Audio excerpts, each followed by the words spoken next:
¿Alguna vez os habéis preguntado si es biológicamente posible que existan los zombies? Los zombies han sido criaturas que se han utilizado muchísimo en el mundo del cine y de la televisión, ya que tenemos series y películas como pueden ser The Walking Dead, Zombieland, Soy Leyenda, 28 días después, Guerra Mundial Z, entre otras muchas. Recientemente me terminé la última temporada disponible de The Walking Dead y hubo ciertas escenas que me hicieron preguntarme, ¿pero esto es físicamente posible?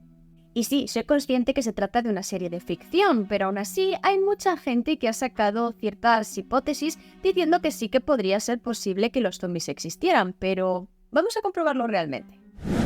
Hola, soy Irene de Curioseando el Mundo y hoy vamos a hablar sobre si los zombies, según sus características, podrían existir realmente. Como ya dije al principio del vídeo, hay muchas películas en donde aparecen zombies y muchas veces tienen características diferentes, por lo que no me voy a centrar en todas ellas. Me voy a centrar más en el típico zombie que podemos encontrar en The Walking Dead, ya que es la serie que me acabo de ver recientemente y es la que me ha dado tiempo más a analizar. Pero aunque me centre más en este tipo de zombie, voy a tratar lo que es el concepto general de muerto viviente. Para empezar, el mismo concepto de muerto viviente ya de por sí es una paradoja, ya que no puedes estar muerto y vivo a la vez. Así que para no acabar aquí ya este vídeo, porque como he dicho, un muerto viviente no puede ser posible biológicamente, vamos a tratarlo como criaturas que son seres humanos que han fallecido y que por algún patógeno, ya sea un virus u otro tipo de organismo, han conseguido resucitar convirtiéndose en un ser que ha perdido toda su humanidad y que se caracteriza por estar en proceso de descomposición. Además, otra característica que tiene es que su movimiento o su capacidad de moverse se ve incitada por la persecución de otros seres humanos para poder devorarlos o poder morderlos y así que el virus se siga propagando. Si definimos a los zombies de esta manera, es un poquito más realista. Sin embargo, vamos a ir dividiéndolo por partes desde lo más general a lo más específico para saber si un zombie como el que nosotros tenemos en la mente sería realmente posible. Para aquellos que habéis visto Walking Dead, no os preocupéis que no voy a haceros mucho spoiler, son cosas muy generales. Los zombies se caracterizan en que el cuerpo fallece, pero lo único que todavía está vivo es la parte del cerebro o una parte del cerebro, y por tanto la única manera de acabar con la vida de estos zombies es dañándoles la cabeza, o más que dañándoles la cabeza, dañándoles el cerebro. Aquí ya empezamos a tener una serie de conflictos, ya que cuando el cuerpo fallece, el corazón deja de latir y por tanto deja de bombear sangre, que es lo que permite que llegue a las células el oxígeno y los nutrientes. Por tanto, si el corazón no late, las células no van a recibir estas sustancias que necesitan para hacer sus funciones vitales y poco a poco van a ir falleciendo. Esto incluye a las neuronas que forman el cerebro. En The Walking Dead, por ejemplo, se dice que un humano puede convertirse en zombie después de haber fallecido a partir de las 2 horas en adelante. Sin embargo, durante todo este tiempo, las neuronas ya han sufrido daños irreversibles y por tanto, por mucho que algún virus tuviera la capacidad de reactivar el cerebro, muchas neuronas ya estarían lo suficientemente dañadas como para que ese cerebro no sea viable y por tanto el zombie no pudiera incluso ni moverse. Además, el zombie no solo sería viable porque las neuronas se vayan muriendo poco a poco a medida que va pasando el tiempo, sino que también las células del resto del cuerpo van sufriendo una serie de cambios, como por ejemplo ocurre con las células musculares, las cuales van sufriendo una serie de cambios químicos tras el fallecimiento que hacen que acaben convirtiendo el músculo en un músculo rígido, que es lo que se conoce como rigor mortis. El rigor mortis suele durar aproximadamente unas 36 y 48 horas, por lo que durante este tiempo un zombie no podría prácticamente ni moverse, ya que todos sus músculos se encuentran rígidos. Así que como veis es bastante poco probable que un zombie pudiera nacer a partir de las 2 horas del fallecimiento de la persona, ya que las células no serían lo suficientemente viables para poder permitir que ese cuerpo siga funcionando. Sin embargo, vamos a suponer que eliminamos esta condición, es decir, que los zombies aparecen nada más fallecer la persona, es decir, fallece y un minuto después se convierte en zombie, lo que permitiría que las neuronas todavía no se hayan dañado lo suficiente para no ser viable y que no haya aparecido el rigor mortis. Ahora bien, tenemos un zombie recién convertido con las neuronas todavía intactas, pero aún así el resto del cuerpo sí que ha fallecido, como podemos observar en los zombies de The Walking Dead, en donde solo se supone que está vivo el cerebro. ¿Aún así seguiría siendo viable? La respuesta sigue siendo no, ya que el cuerpo, para poder moverse, es decir, los músculos puedan realizar el movimiento, necesitan que sus células reciban oxígeno y nutrientes para poder producir la energía necesaria para poder hacer ese movimiento. Vamos a desarrollar esto un poquito más por partes. Cuando la persona fallece, lo que hace es dejar de respirar y su corazón deja de latir. Y si tenemos en cuenta que lo único que está vivo es el cerebro, quiere decir que el resto de órganos tampoco funcionan. Por ejemplo, si los pulmones no cogen oxígeno, no van a poder las células realizar la oxidación de materia orgánica para poder transformarlo en energía. Un zombie tampoco tiene la capacidad de seguir obteniendo nutrientes, y muchos me diréis, bueno, pero se come a otros seres humanos. Cierto, pero si el sistema digestivo no funciona, por mucho que se coma la carne de otros seres humanos, esa comida no se va a digerir y no va a llegar a ningún sitio, simplemente se va a quedar en el estómago quieto. Y luego ya por último, si el corazón no late, por mucho que sí que tuviera la capacidad de coger oxígeno de alguna manera y que la comida que come sí que se pudiera digerir, si el corazón no late, la sangre no circula, y si no circula, no se pueden distribuir el oxígeno y los nutrientes a las células, principalmente a las células de los músculos, los cuales necesitarían estas sustancias para poder producir la energía necesaria para moverse, como ya indiqué anteriormente. Así que para que un zombie, tal y como lo conocemos, sea viable, no solo necesita que su cerebro esté vivo, sino que también mínimamente necesitaría que su corazón y sus pulmones funcionaran. ¿Y por qué no he incluido el sistema digestivo como órganos imprescindibles?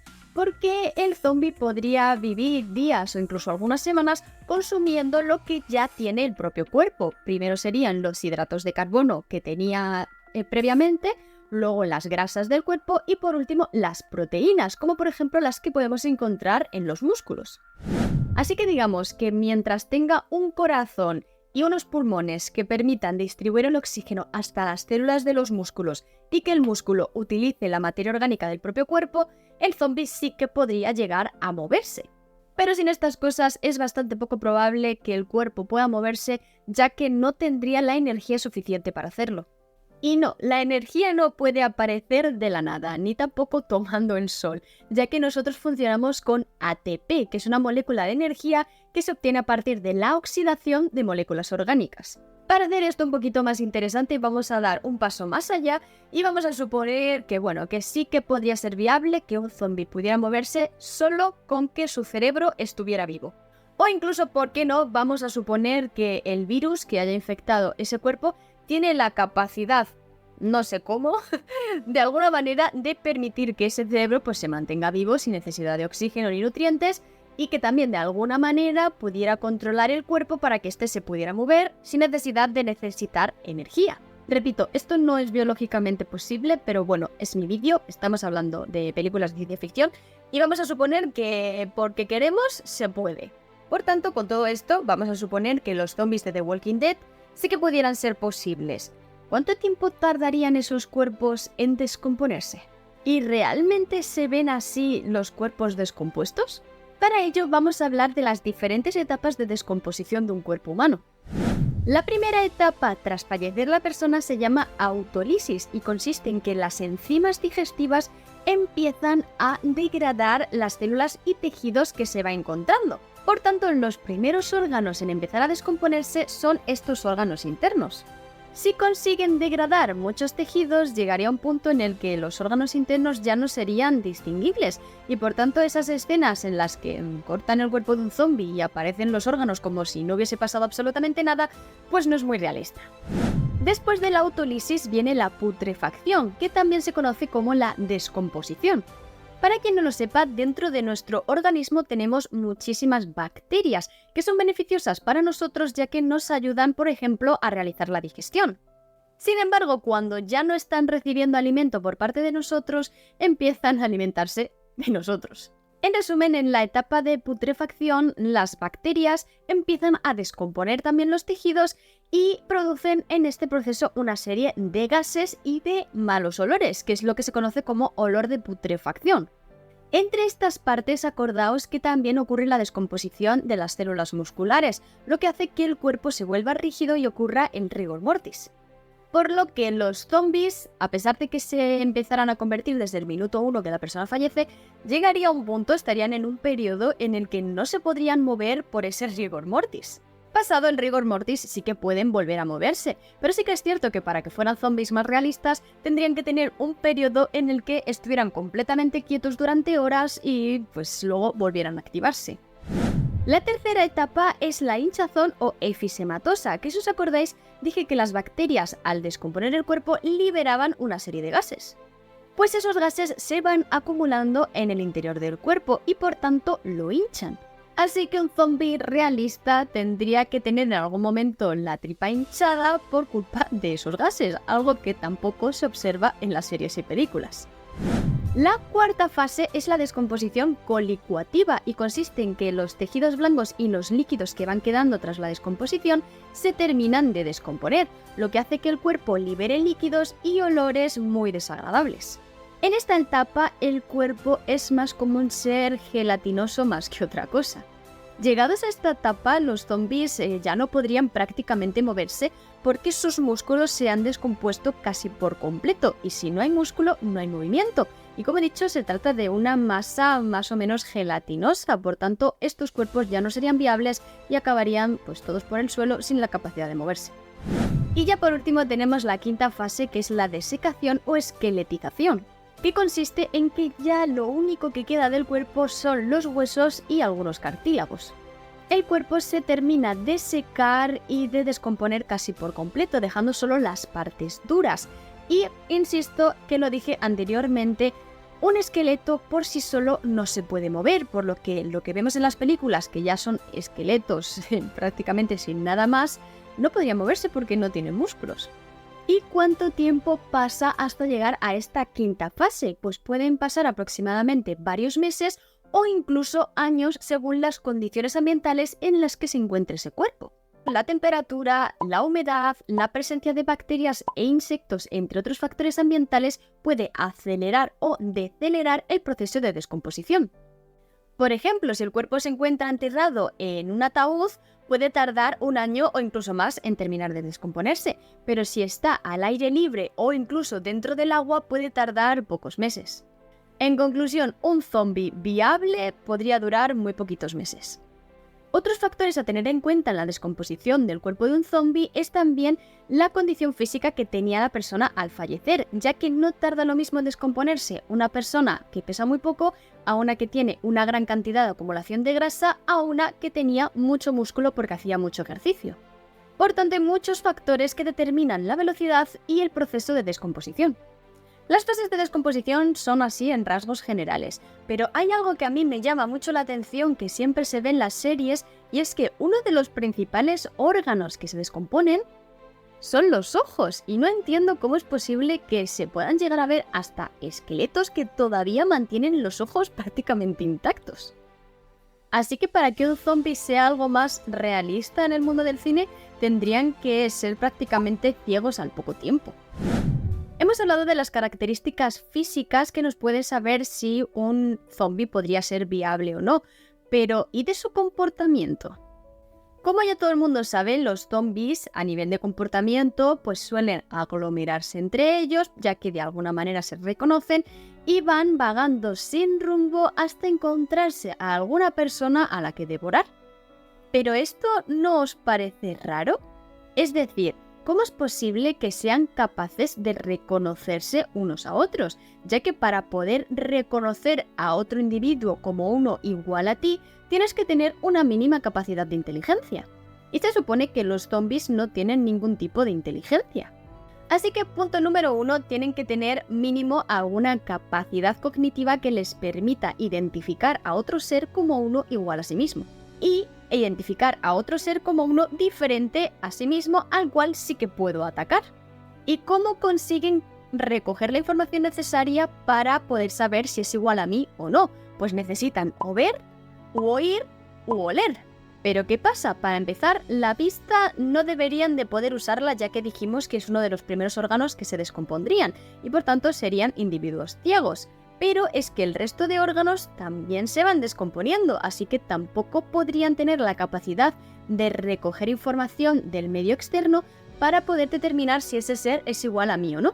Y por último tenemos el sentido del oído, el cual sí que es cierto que podría durar un poco más de tiempo, ya que las orejas tardarían en descomponerse porque son cartílago, y luego en el interior del oído tenemos huesos, los cuales también tardan más en descomponerse. Sin embargo, hay otras partes, como puede ser el tímpano o toda la parte interna del oído, que no son los huesos, que eso sí que se acabaría descomponiendo y por tanto tampoco tendrían la capacidad de captar sonidos para poder dirigirse a donde han escuchado algún ruido. Así que yo no sé cómo captarían la información, ya que como digo, no tienen vista, al poco tiempo perderían el olfato y después perderían el oído, así que no lo entiendo. Luego tenemos el tema de los sonidos que emiten los zombies, que me hacen mucha gracia porque hacen una especie de gruñido como... que yo ahora mismo no sé imitarlo, pero no entiendo muy bien cómo son capaces de producirlo. Porque, como ya hemos dicho, los pulmones se van descomponiendo y por tanto no tienen la capacidad de coger aire y liberarlo para producir ese sonido. Porque, para quien no lo sepa, pues para tú poder hablar, el aire tiene que pasar por las cuerdas vocales para poder emitir ese sonido. E incluso también un gruñido, haces rar, te tocas aquí y esta zona vibra, pero necesita que haya un paso de aire. Por lo que me hace mucha gracia cuando salen escenas en las que pues les han cortado la cabeza a los zombies y no han dañado el cerebro y por tanto todavía se mueve la cabeza y sigue emitiendo sonidos. Y es como, ¿cómo es posible? ¿Le entra ¿por dónde le entra el aire? No entender. Otra cosa que me llama mucho la atención y que me parece bastante surrealista, y no sé a quién se le ocurrió la idea, es de hacer a los zombies con una fuerza sobrehumana. Por ejemplo, hay uno de los capítulos de The Walking Dead en el que aparece que unos zombies cogen un cuerpo por un lado y lo cogen por el otro y aquí hay varias cosas. Para empezar, nuestro cuerpo no es tan frágil como para partirse como si fuera un trozo de plastilina porque 4 bichos por aquí y 4 bichos por aquí tiren hacia los lados. Eso es prácticamente, es físicamente imposible. Pero supongamos que sí que tienen una fuerza sobrehumana y sí lo pudieran hacer. Pues no sé de dónde sacarían esa fuerza, ya que los músculos se van descomponiendo y si no hay músculo no puedes ejercer una fuerza. Ya bastante difícil me parece que caminen, que se muevan y que puedan agarrar a las personas porque, como dije, no tienen la capacidad de producir energía. Supongamos que sí que la producen utilizando la propia materia que ya tiene su cuerpo, pero aún así no podrían obtener la energía suficiente para poder tener la fuerza suficiente para poder partir el cuerpo de un ser humano. Así que en resumen, esto también sería prácticamente imposible. Sí que es cierto que en la antigüedad existía un método de tortura que consistía en atar a la persona de las extremidades con cuerdas que estaban atadas a caballos para que cada caballo corriera hacia uno de los lados. Sí que es cierto que en estas ocasiones sí que conseguían despegar los miembros del cuerpo, pero porque estas zonas son mucho más pequeñas y más frágiles y por tanto es más probable que se separen del cuerpo. Pero lo que viene siendo el torso, al ser mucho más ancho, es mucho más complicado. Y como digo, se necesita una fuerza sobrehumana para poder hacerlo. Y con esto de la fuerza también me lleva al tema de cómo es posible que simplemente con sus manos sean capaces de desgarrar la carne y luego coger cachos y llevárselos a la boca y masticar. O sea, ya esos simples gestos también necesitas tener muchísima fuerza para poder hacerlo. Y como digo, con la debilidad que debería de tener un músculo en descomposición, es bastante poco probable.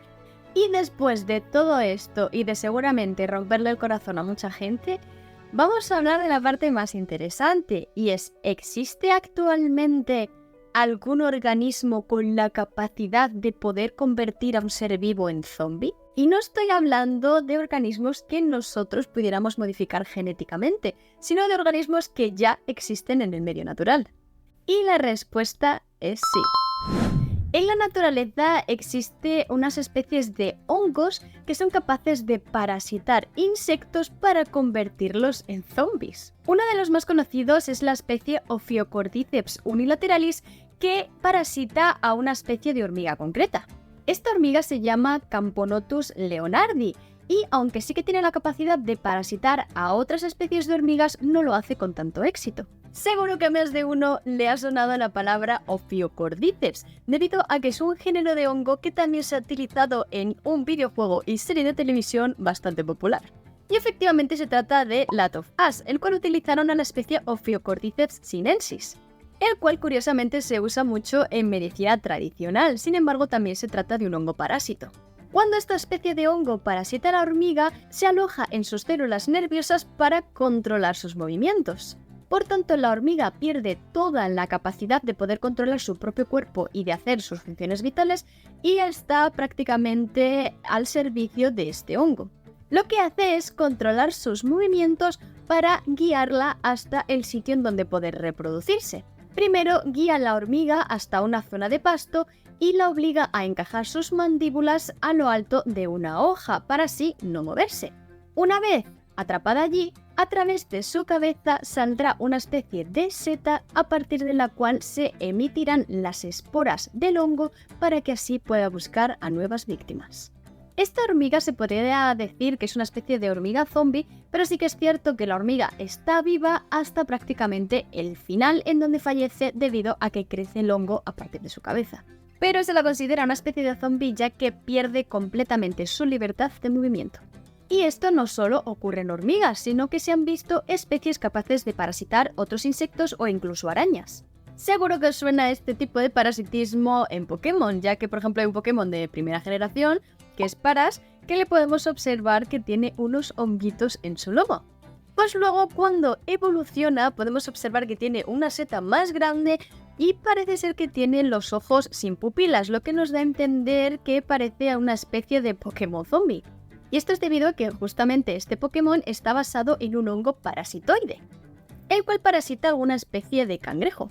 Sin embargo, en este caso no hay que preocuparse, ya que, como digo, son hongos que solo infectan a insectos. Y muchos os preguntaréis, ¿y esto podría saltar a los seres humanos? Pues necesitaría muchísimo tiempo de cambios genéticos y evolutivos para poder parasitar a un humano. ¿Y por qué? Porque está pasando de un animal, para empezar, muy pequeñito, invertebrado, incapaz de controlar su propia temperatura y por tanto tendría que adaptarse a un cuerpo mucho más grande, controlar unas células nerviosas o un cerebro mucho más complejo, mucho más grande y sobre todo tiene que adaptarse a la temperatura corporal, ya que nosotros tenemos la temperatura corporal entre los 36 y 37 grados y es una temperatura bastante alta para este hongo y por tanto no sobreviviría. Sin embargo, sí que han aparecido otras especies de parásitos capaces de parasitar mamíferos, como es el caso de la enfermedad caquexia crónica, que es conocida también como la enfermedad de los ciervos zombie. Esta enfermedad está producida por un prión, el cual se trata de una pequeña molécula de proteínas. Se trata de una enfermedad neurodegenerativa y afecta principalmente a ciervos y alces. Los síntomas de esta enfermedad es que los animales dejan de comer y por tanto pierden peso muy rápidamente. Y también se les observa tropezarse muy a menudo, suelen estar confusos, babeantes, apáticos y poco a poco van teniendo un comportamiento más como un zombie. Seguramente a muchas personas les suene otra enfermedad priónica que es la de las vacas locas, la que también producía unos síntomas bastante similares, la cual sí que llegó a los seres humanos y provocaba que tuvieran poco control de sus propias extremidades. Lo más preocupante de la enfermedad del ciervo zombie es que se ha visto que ha llegado a pasar a primates. No debemos olvidar que nosotros somos un primate y aunque todavía no se ha registrado ningún caso que haya infectado a seres humanos, sí que se ha visto en primates bastante cercanos a nosotros evolutivamente. Así que en conclusión, sí que existe una posible especie que pudiera convertir a los seres humanos en alguna especie de zombie, y esa es la caquexia crónica. No nos convertiría en esa especie de zombies como humanos, pero sí que nos convertiría en seres bastante torpes, babeantes, confusos, que perderíamos poco a poco nuestra humanidad.